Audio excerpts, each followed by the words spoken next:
Okay, everyone, and welcome to this webinar, which is implementing a parent-led cognitive behavioural therapy intervention, or parent-led CBT, as we tend to call it, in a school setting. This webinar is hosted by the National Institute of Health and Care Research Mental Health Implementation Network, who are all here today, so thank you very much. My name is Bonnie Teague. I'm one of the two national co-leads for this particular project, along with my partner in crime, Catherine Berzings, who you can see her smiling lovely face at the top. And you'll be hearing from Catherine towards the end of the session. So before we get going in earnest, if we can move our slide, please, Tom. Thank you. So before we get going, we have some housekeeping. Everybody will be muted with the cameras off throughout the course of the event, and the event will be recorded for your future viewing pleasure as well. We do have a session at the end for Q&A. So please use the Q&A function in the Zoom facility to ask any questions you might want answered in the end session. If we have more questions than time, we encourage you to use the thumbs up button if there is a question that somebody else has asked that you might want to be answered, and they will be given priority in case we run out of time. If you have any technical issues, we have Emily Elliott on hand who will help you navigate through Zoom and the material, or you can just use the chat function as well. So moving on, Tom. And if you want to talk about the event on social media, then you can do what I believe is called a skeet on Blue Sky, and that is the skeet handle for the Arc of South London, who are also part of this event today. So please use the Q&A for any questions you might want answered. If you have any reflections or views you wish to share, please also use the chat function, which is next to the Q&A as well. So moving swiftly on. And as speakers, we will aim to reduce the use of acronyms wherever possible, but we also ask that of any questions being asked as well, please, and we'll all aim to be respectful and allow for differing opinions throughout the course of the session and during the Q&A as well. If we can move on, Tom, please. Okay, so this is the agenda for today. So once I've stopped blathering, we will hear a pre-recorded session from Chloe Chesil of the University of Oxford to tell us about the parent-led CBT, or cognitive behavioural therapy intervention itself. We will then hand over to Tom Voges, who was the project, or is the project manager for the implementation of parent-led CBT in the school setting, which we've termed the Working on Worries project, or WOW. And Tom will be telling you about the successes and challenges of that project.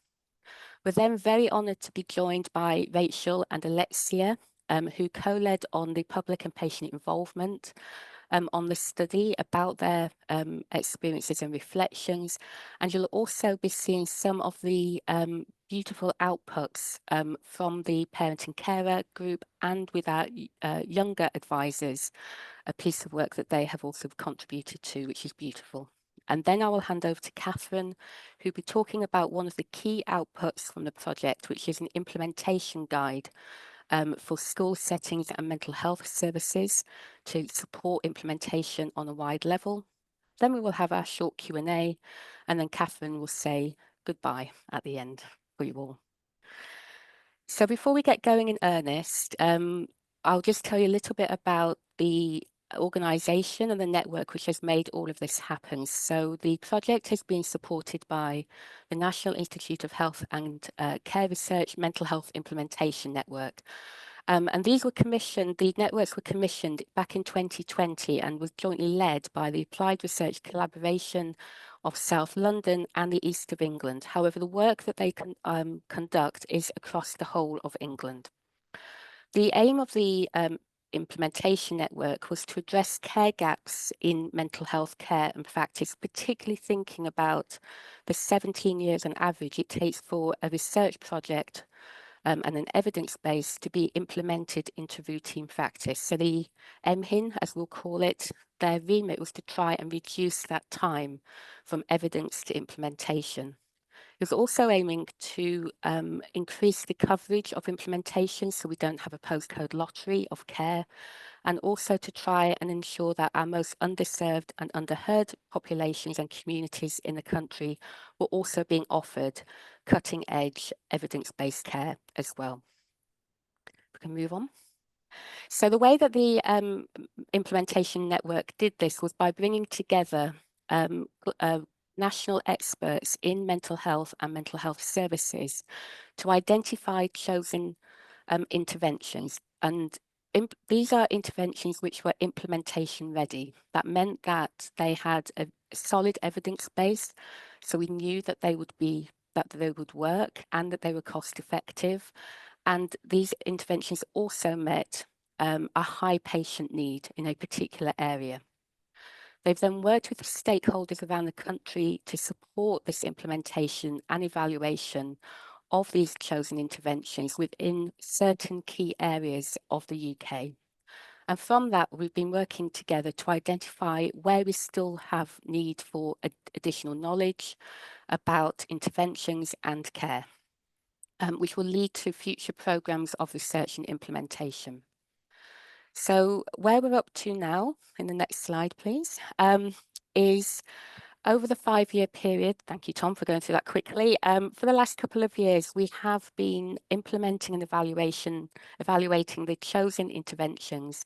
And now towards the end of the implementation network 5-year life cycle, we've now moved our conversations to thinking about, well, what happens next? How do we sustain these best practices and cutting edge care and interventions into routine practice? And how can we assess the impact in the longer term and on the wider scale as well? So next slide, please.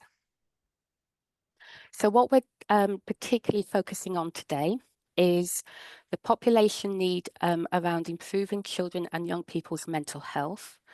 And the chosen intervention, which was selected for this project, was Parent-Led Cognitive Behavioural Therapy.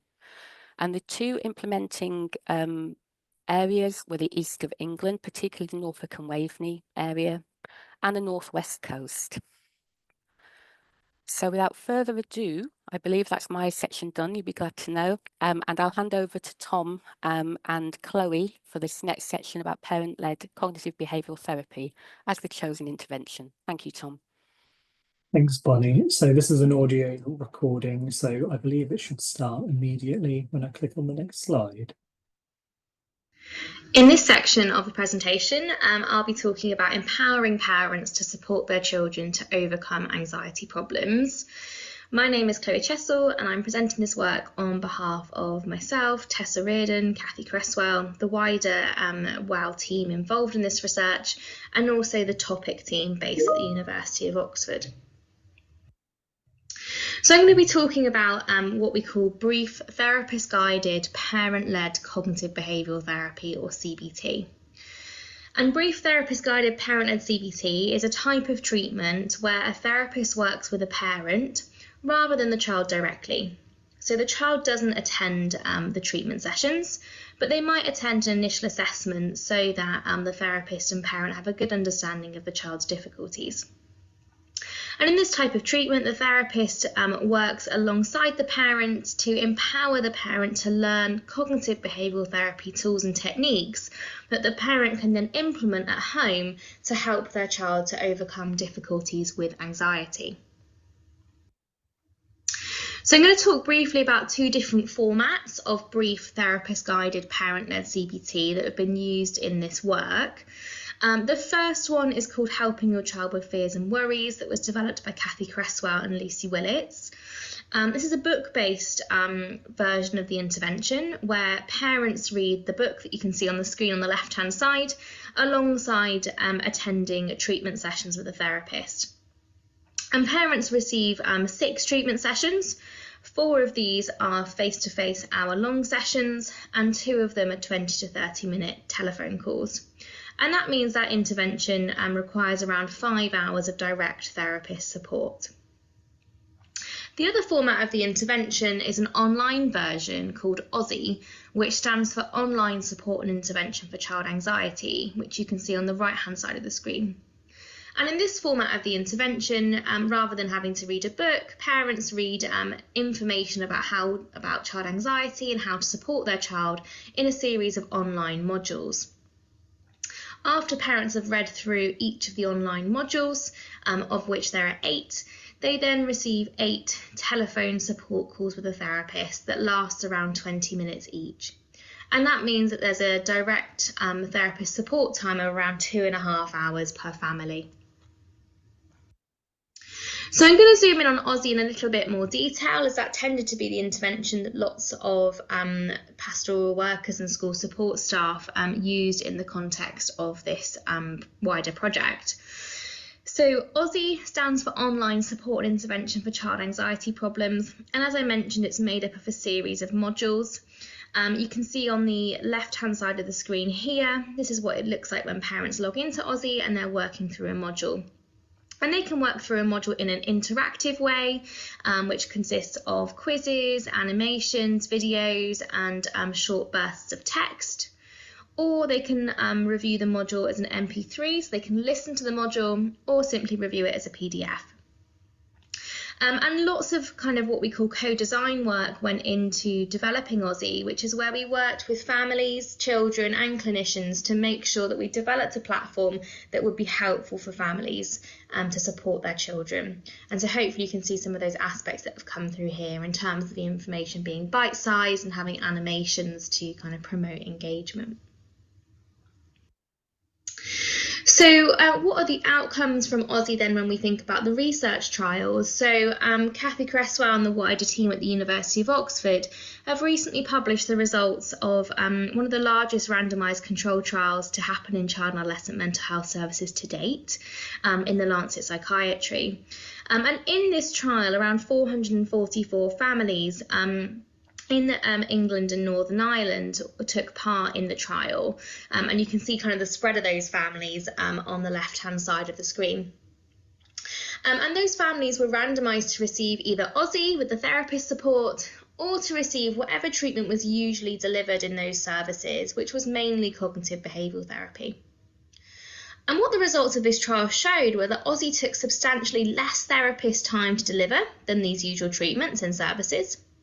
But critically, and without compromising on outcomes for children or parents and clinician satisfaction, all of which were very good.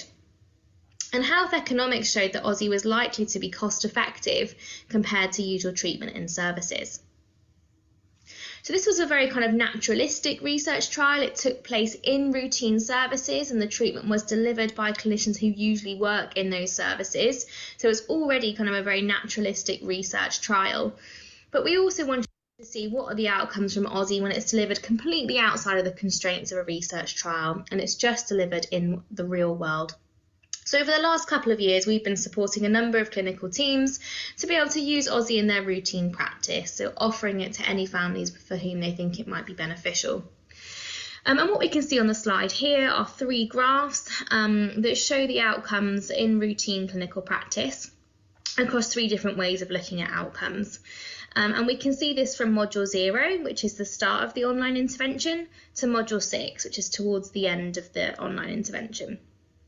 The blue bars, or the blue coloured information, is based on the research trial that I just spoke about, and the orange bars are where it's been delivered outside of a research trial in the real world practice. So if we look at the left-hand side of the screen, first of all, we can see the outcomes for families' treatment goals. So families set up to 3 goals that they want to work towards throughout the OSI intervention.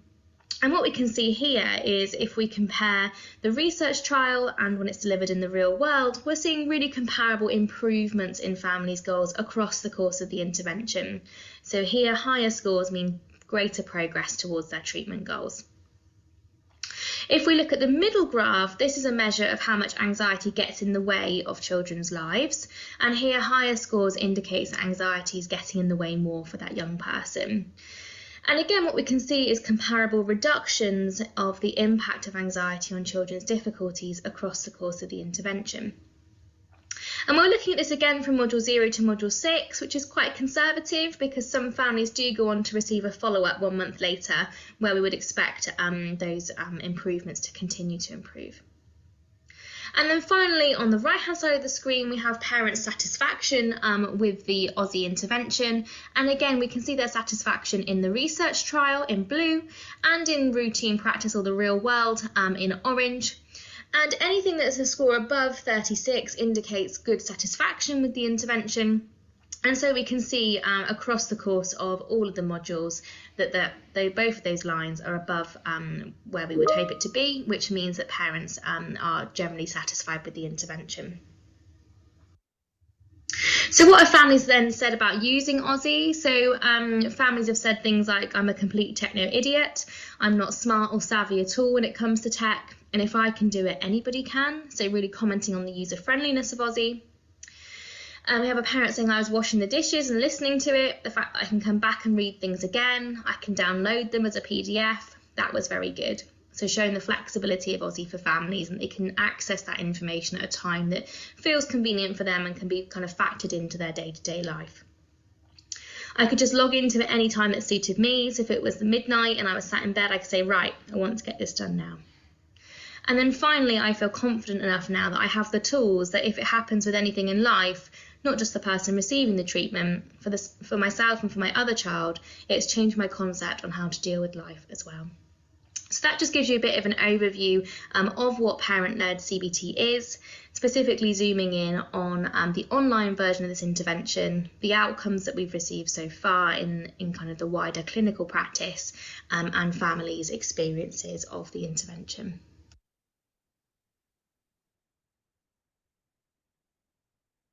Okay, so that gave you a bit more information about the interventions. So now we're going to give you a brief overview of how we implemented this in our project.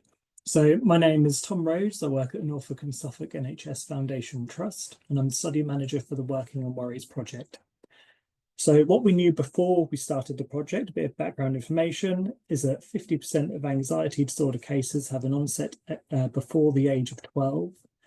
There is a limited access to evidence-based interventions in schools, and school staff lack training to meet the needs of the children waiting for support from services. So what we were aiming for the Working on Worries is an implementation project aimed to support pastoral workers and their primary schools to implement and deliver parent-led CBT approaches, which were just outlined by Chloe. So before this project, there was a pilot study involving the Nebula Federation of Schools in Norfolk. They were looking for a way to move away from crisis management and move towards early intervention support for the pupils. So while schools are able to support in many ways, there can be limits. Being able to offer this intervention has been able to fit in with their holistic goals.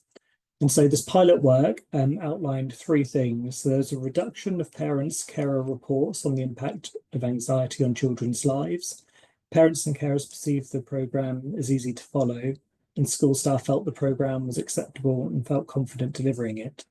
So following on from this pilot work, the aims of the Working on Worries project was to reach as many primary schools and support pastoral workers to deliver parent-led CBT.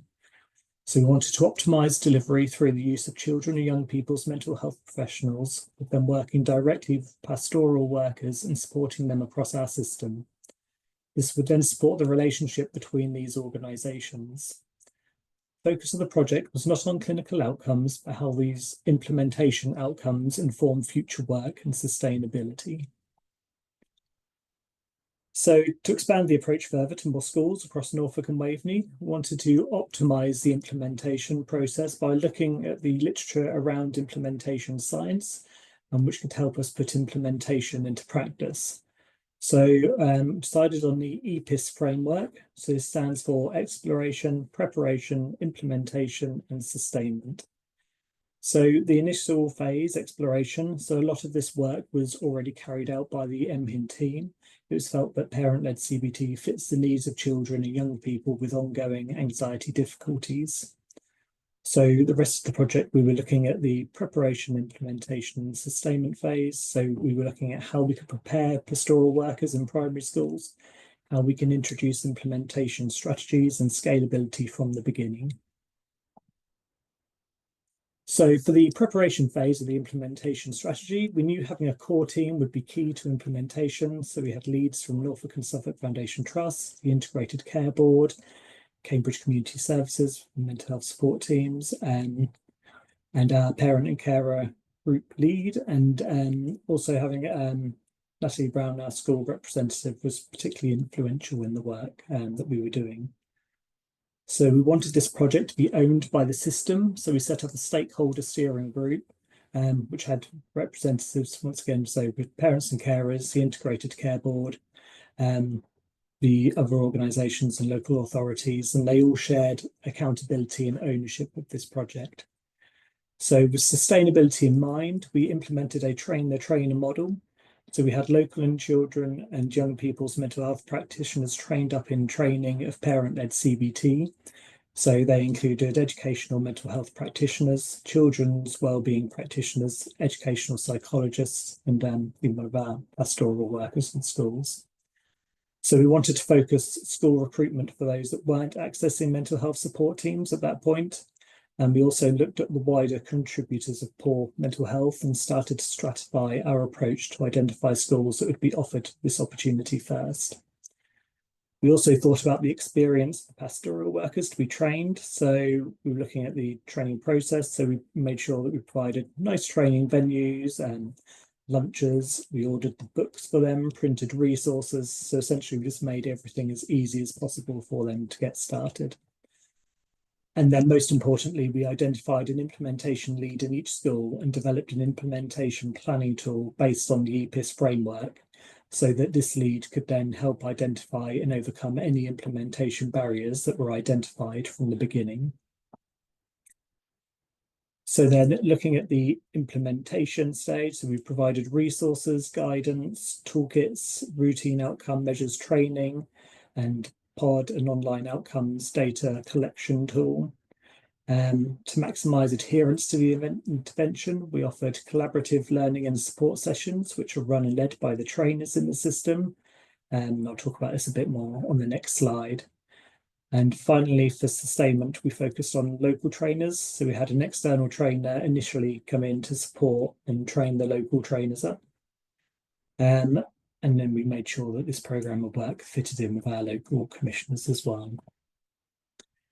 So the class sessions, so these were sessions facilitated by our trainers, and it gave pastoral workers an opportunity to talk about cases and share their thoughts with other schools.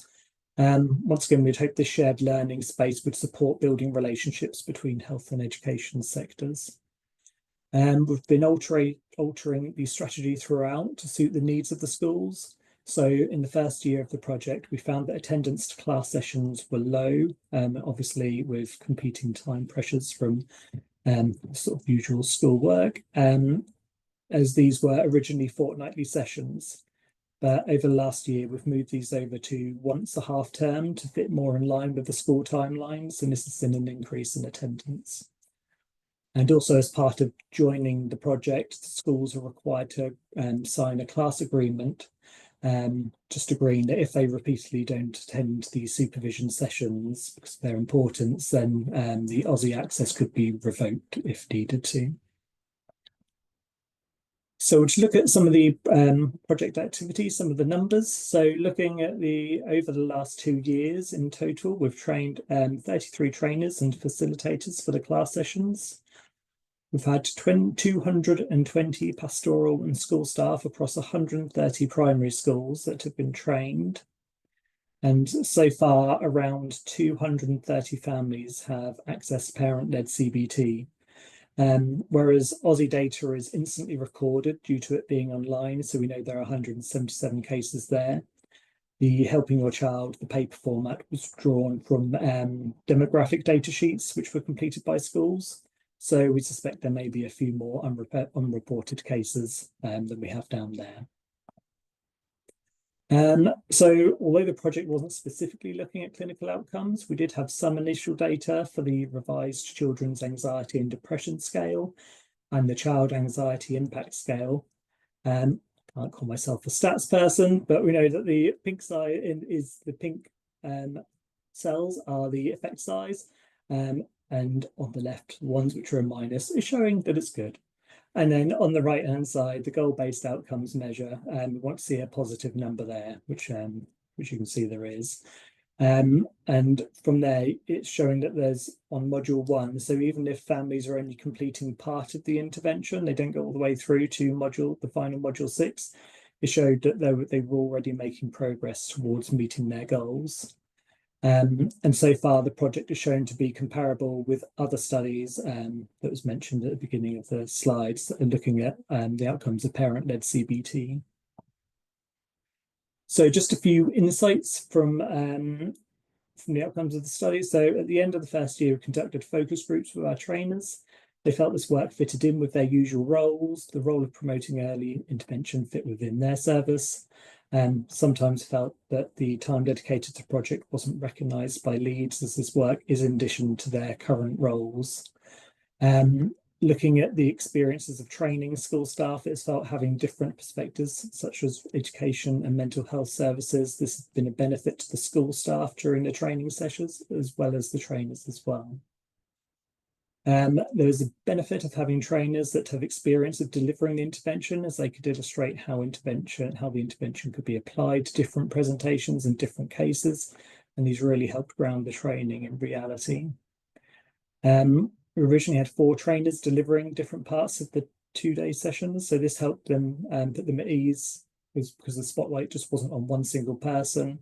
And this helped with the dynamics of the training and made sure it kept it conversational. So looking at the feedback from school staff on the focus, we held some focus groups on the delivery formats. So each influencing factor was rated when deciding which format to offer. So Aussie was the preferred format delivery for most schools. This was used over 3 times more than the HYC format, which we showed in the previous slides. Family preference and staff capacity were the main factors there. Aussie was felt to be more time efficient and flexible for parents and carers. They could complete these in their own time rather than coming to a set meeting point with staff. Then looking at some of the facilitators and barriers. So this slide's looking at the facilitators and barriers by school staff. So school staff felt they had prior existing relationships with parents, carers and children, so they're well placed to identify who the intervention would be appropriate for. The main barriers were staff capacity and time capacity. This made it difficult to deliver it to as many people as they hoped it would be delivered to. But however, the benefit of having the online intervention is that some of those barriers were limited. Then we just have a few reflections from some of the school staff. So they found it has supported positive building relationships with parents and has helped empower the parents. They found that it reduced onward referrals to specialist mental health teams. And school leadership has found that having this sort of time-limited approach intervention can help schools plan how to support the children, and this support can be provided to them straight away. I think you should be able to see the quotes okay, but I'll just read out a couple of them in case anyone's struggling with seeing them. So from one of our school staff members, quote was, "I went from a chart of sea and red and yellow to just green and yellow at the end. And it was just lovely to see. It was quite powerful to show the parents quite emotional about seeing that." And then from one of our parent carers on the feedback survey, "It's had a huge impact. It has helped change how I approach situations. I've learned coping strategies for my children and myself. It has really been an amazing support to all our family." And finally, I just wanted to outline where we are at now in the project life cycle. So the first year, from 23 to 24, this was funded by MHIN, and as mentioned, we focus on schools which didn't have a mental health support team attached to them. In the second phase, so from January 24 to March 25, we We expanded across the intervention to all schools that were interested in running the intervention. And we also provided access to Aussie for all Muslim families, staff and MHST staff as well. During this time, we've also been working on an implementation guide, which was funded by MHIN, and a toolkit, which we'll be discussing later in the webinar. And we recently received confirmation that this work will continue to be funded and implemented by the Norfolk and Waveney Integrated Care Board for the next year. So that was a very quick whistle-stop tour of the project. But now I'll hand over to Rachel and Alexia, who will talk more about our parent and carer advisory group, which supported immensely throughout the study. Thanks, Tom. Alexia, I don't know if you want to also pop your camera on, we'll do this together. So I'm Rachel Maguire and I'm here with Alexia Zenonos-Lee, and together we facilitate the participatory activities for the WOW project. And we both are parents with lived experience of supporting our children with parent-led CBT approaches. So we've got a very active and enthusiastic parent and carer advisory group, and there's been a lot of participation activities that we could have talked about today, but we chose to particularly focus on an animation which was co-produced with parents and carers and children from our advisory group and also the project team. So in a minute we're going to show it to you. The animation is for children and families who are invited to take part in a parent-led CBT programme, and it was a real joy to produce, and I believe that some of the advisory group members have joined the webinar today as well. So just moving to the next slide, if you wouldn't mind, Tom, and then perhaps the next one as well. Next slide, yeah, lovely, thank you. So just thinking about consideration for informed consent done ethically with young people being involved in the participatory activities, and just considering their capacity to understand, I guess, what we're proposing so that they can then make an informed decision, and recognising that it can be difficult for children to know when they really do have a choice to take part versus when they're perhaps feeling like they're being asked to comply. So we just really needed to consider that, and also as children age, I suppose they might become less happy for their contributions from their younger selves to continue to be used. So, you know, I think these two things can be potential barriers to including children in participation activities, but it felt really important for us to include children and young people in the intervention that's designed for them and their families.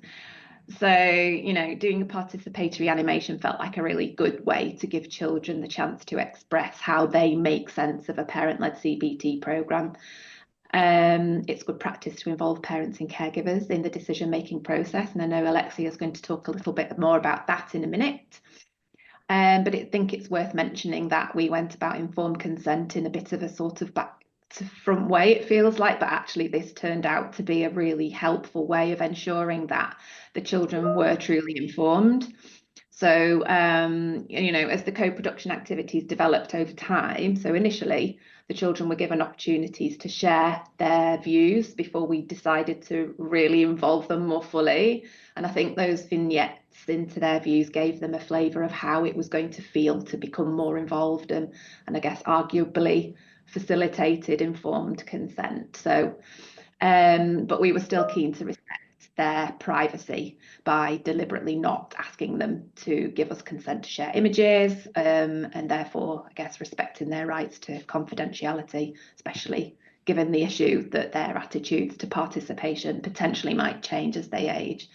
And interestingly, by the time this piece of work was coming to an end, some of the children actually requested to be acknowledged by name for their contributions.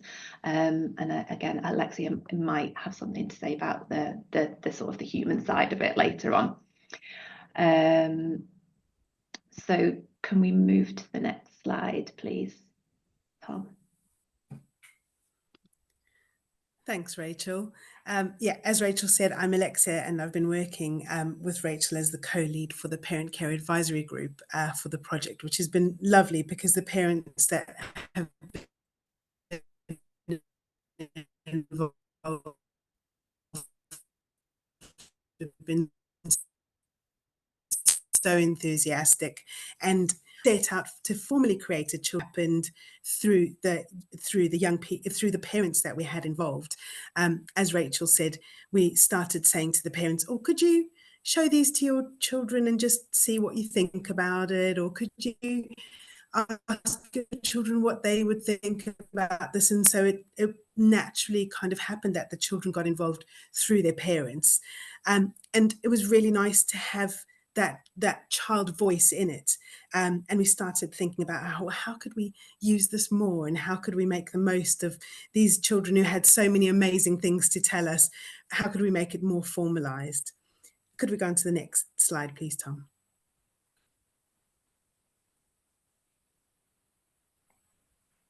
Thank you. So we have these amazing videos that, and some of you that have been at one of the meetings before might have seen, we have these videos of parents speaking about their experience of the intervention and how it's changed things for their families. And we didn't have anything with a child voice. And as Rachel said earlier, we didn't really want to have videos of children because of the issues around consent, informed consent, and also how will they feel in 5 years' time when, you know, the pictures of themselves or the videos of them are online for people to see.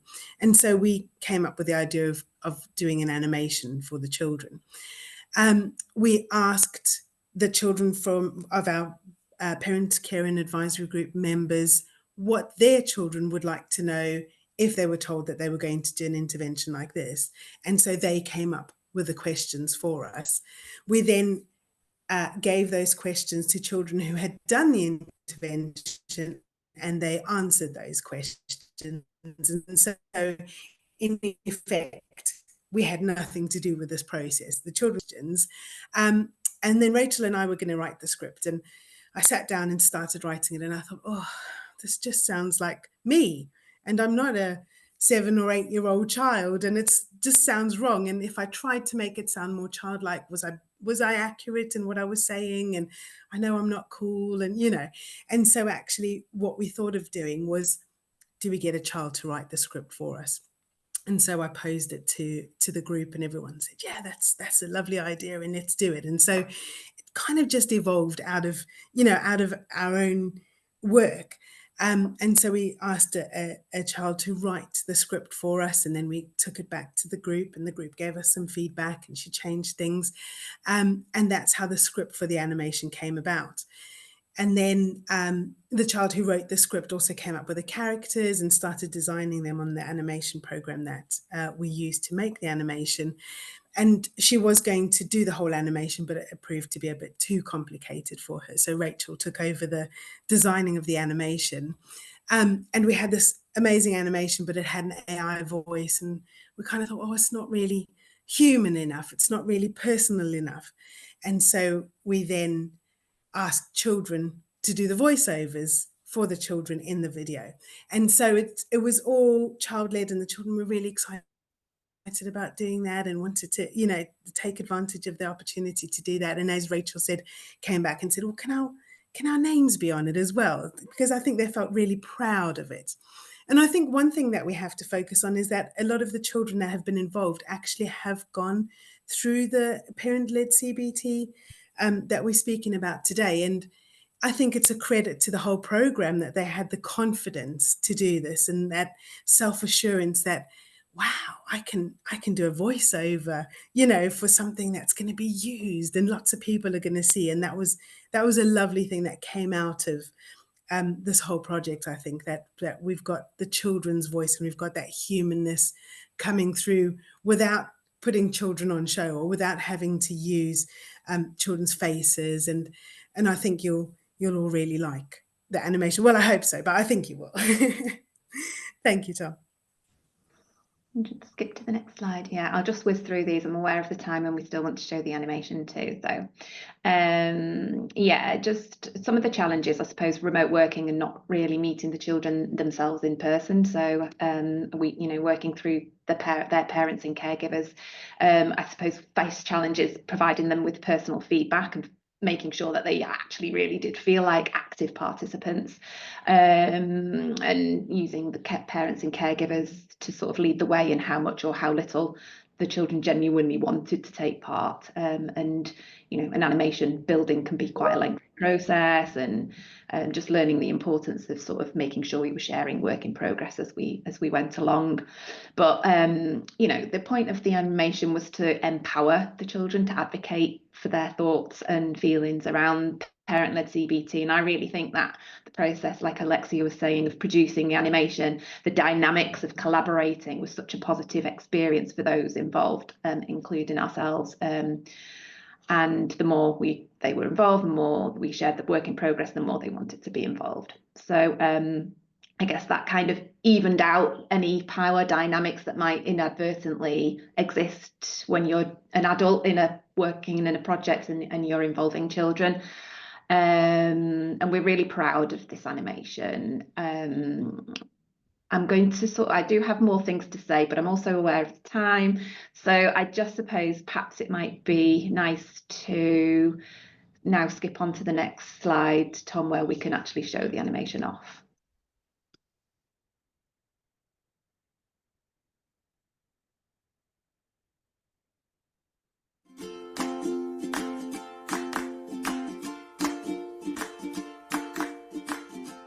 We asked some children what they would like to know about a parent-led CBT program for children with fears and worries. The children who had done the program answered their questions from their real-life experiences.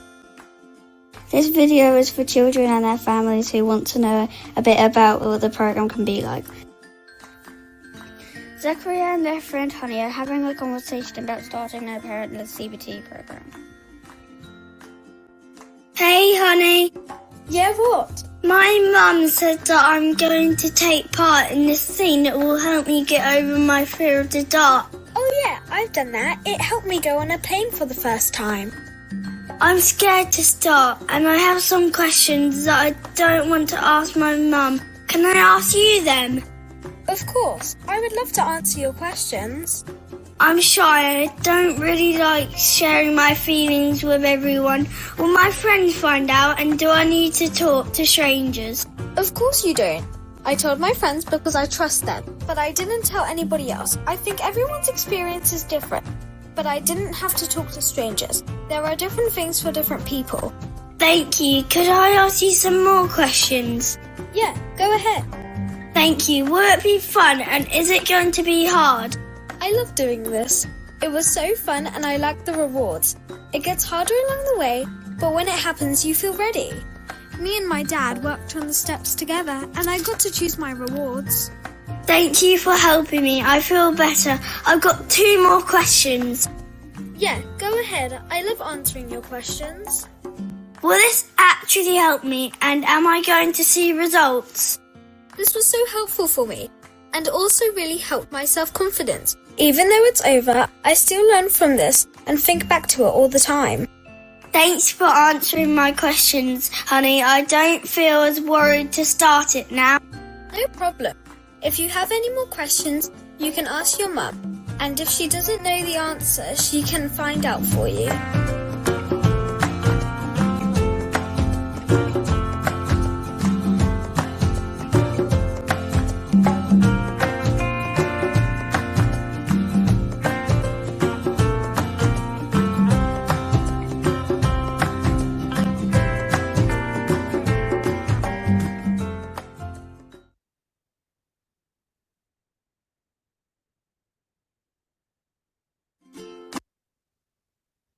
Hello, my name's Catherine Berzin. You've just gone on mute, Catherine. I know. I didn't know if Rachel and Alexia wanted to, because this is a recording. I didn't know if they wanted to say any last things. No, that's us done, Tom. Okay, thank you. Thank you.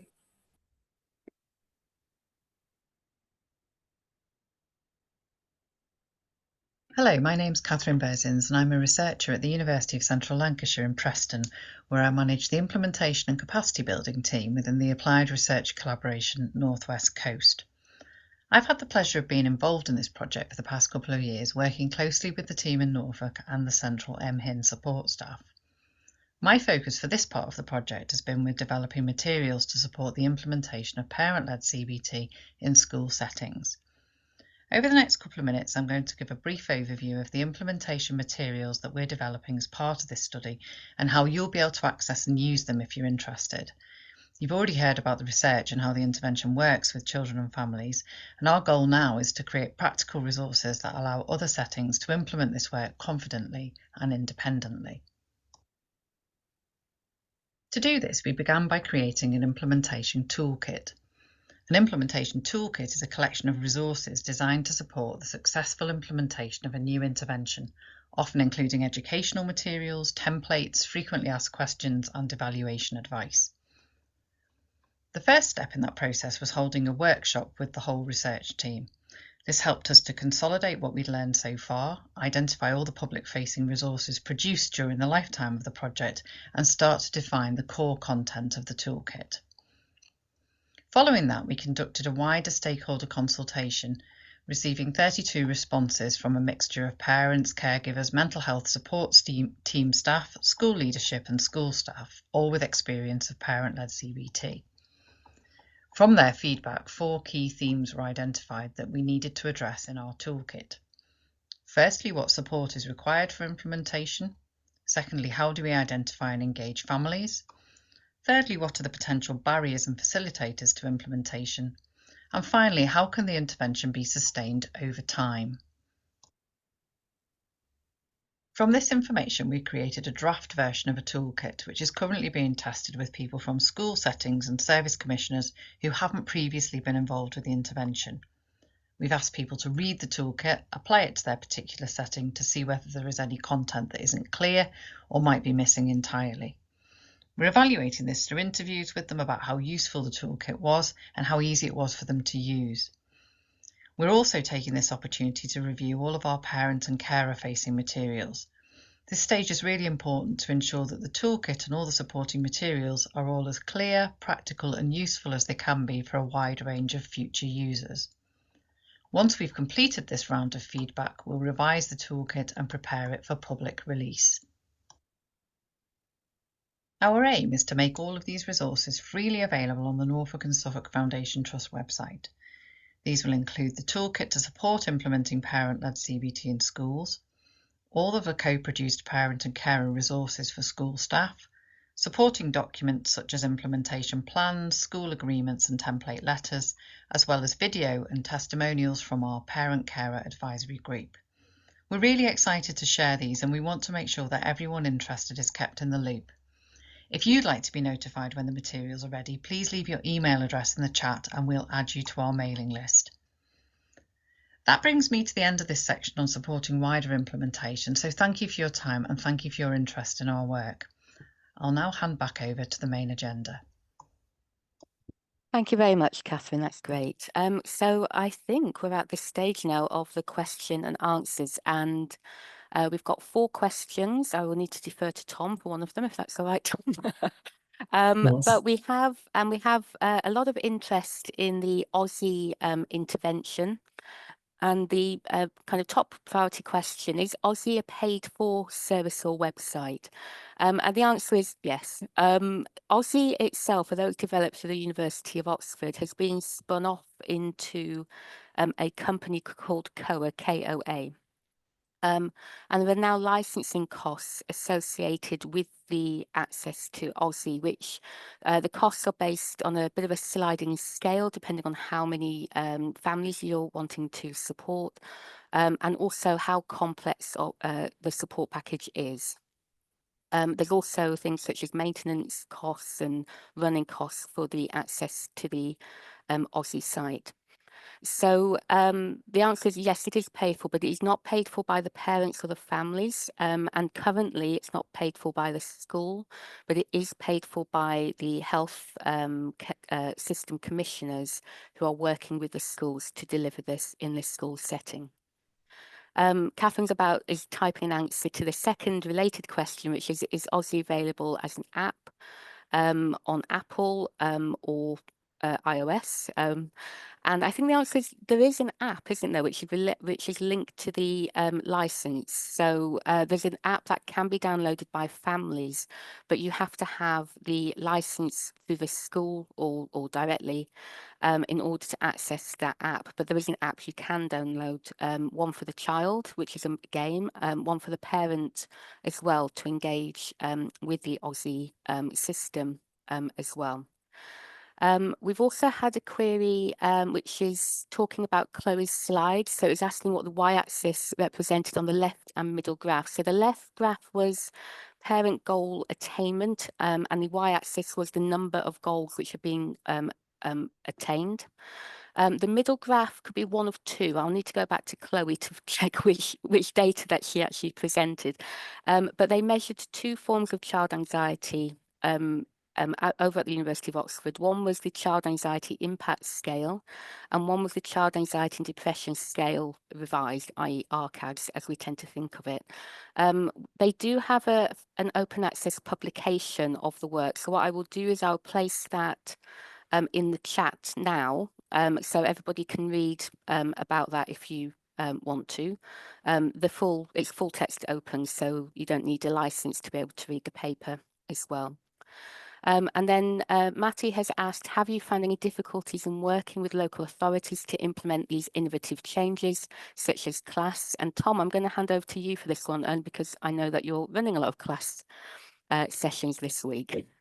Sure, yeah. So I think obviously there have been difficulties throughout, like I said, with attendance and having them so frequently. But I suppose that the perception is that we've provided Aussie access to the MHST support teams for schools and say Ormiston families. So we're hoping that with having that access, obviously, and working with the parents, that sort of the workload should be reduced in some respect. They should be getting less onward referrals.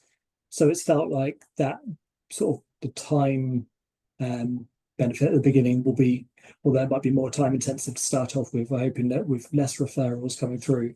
Obviously, this is only meant for sort of low anxiety. So they shouldn't, schools can still refer children on to the services, but this is just sort of an intervention that we can sort of implement immediately. So we haven't had too many difficulties around that to start off with, but obviously most things are always around sort of time pressures and things like that. But obviously we're sort of continuing it, or the Integrated Care Board continuing it for the next year. So it may be something that they'll continue to look into in future. I hope that answers the question. Hopefully it does. Thank you very much, Tom. And I've just realised I did do the link to the paper, but I only sent it to myself, which wasn't very helpful. Hopefully everyone should be able to see that now in the chat. So thank you very much, Tom, for your insights there. We've also had a question, is there a time frame when Aussie will be available widely? It is available now. But we are, I say we, it's not me at all.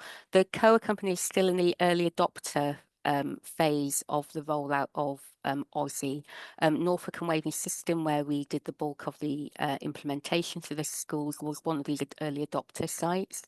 But the actual intervention itself is available subject to each individual healthcare system and commissioning it and being able to implement it.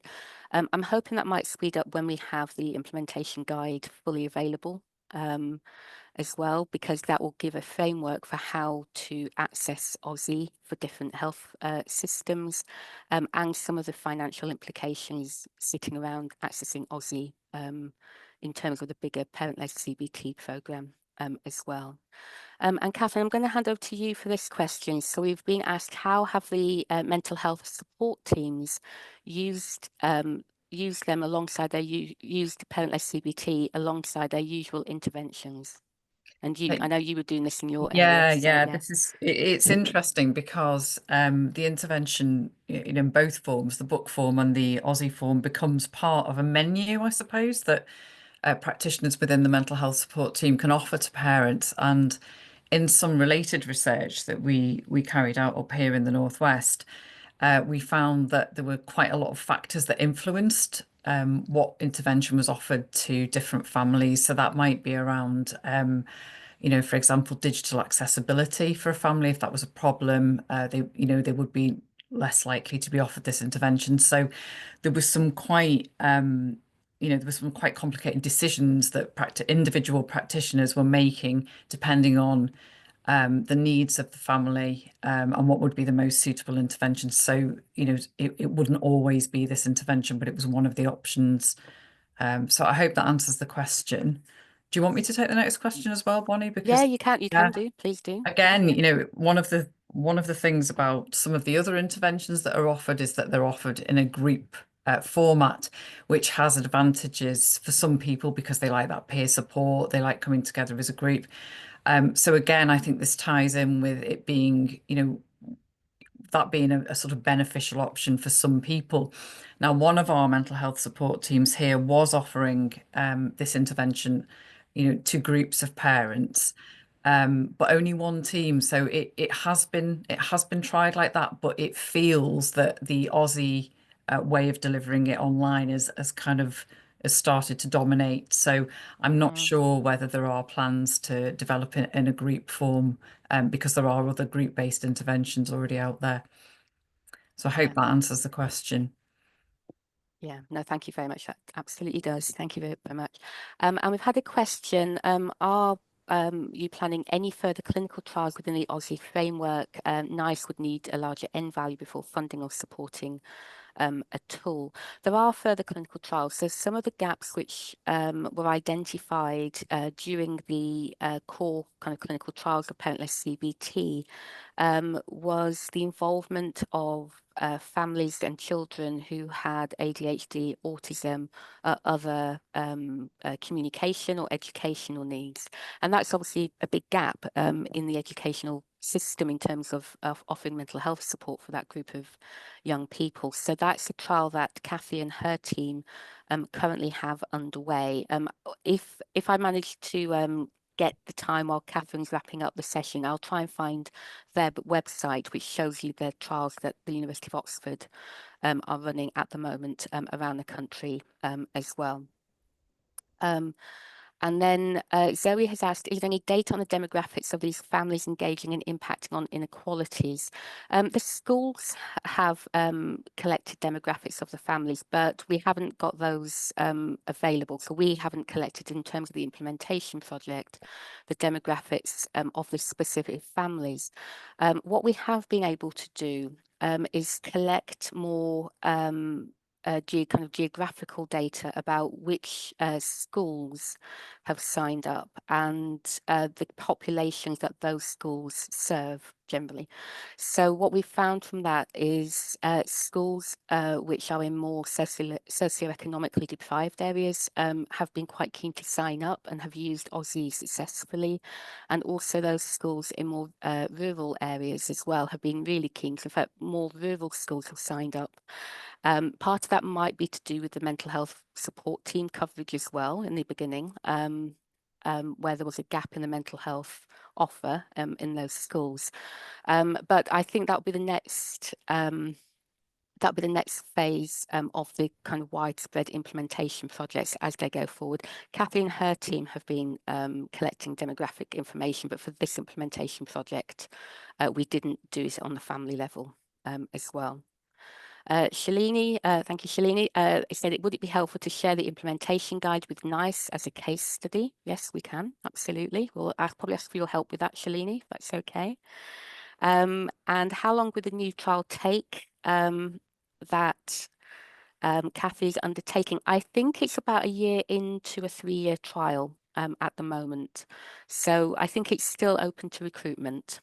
I don't think we're taking part in it, so I can't tell from a trust perspective, but they're still collecting information and recruiting people to that as well. Shalene has asked about sustainability beyond the cost of registration for Aussies. So Tom, I know you've been working very hard on this. I don't know if you want to take this Perhaps as the final question, because we've now got 1 minute and I need to hand over to Catherine for 30 seconds. Yep, so what's the question, sorry? Sorry, so do you have any insights on sustainability beyond the Aussie cost? I know you've been in a lot of conversations about this. Yeah, so for the Integrated Care Board who are continuing it on, obviously our sort of working on worries project team is sort of disbanding as it becomes sort of business as usual. So we've provided sort of additional costs that we think that would be of benefit if they continued. So it's things like ensuring that class sessions are kept and what is required for the training sessions, because obviously as people leave roles and new people join and new schools may want to sign up, what the costs might be for continued Aussie access and the initial training process for that, and also for the helping your child intervention as well. So we've provided some of those costs for the Integrated Care Board, and yeah, I suppose we'll see what happens over the next year with them.